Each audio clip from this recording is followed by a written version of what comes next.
So, hello guys. So, magandang gabi. Ito nga pala, papakita ko yung huli ng kasama natin, no. Grabe, ang laki ng kulambutan nyo, cuttlefish.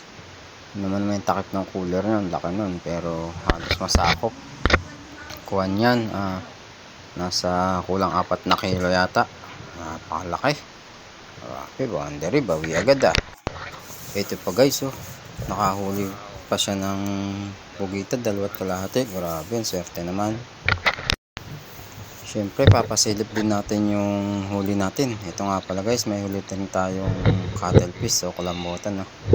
Palagay ko nasa 2 kilo rin ang isang to. So naswertehan din naman natin. Ito meron din tayo guys, pugita, pang 1 kilohan. So dalawa yan sila guys, so 1 kilohan. Sa meron pa tayong huling mga isda.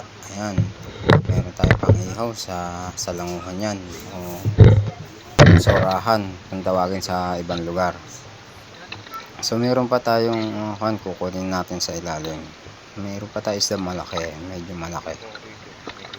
Ayan, o, ayan, mga kanto, mga pang 3/4, kalating kilohan siguro, malaki rin yun.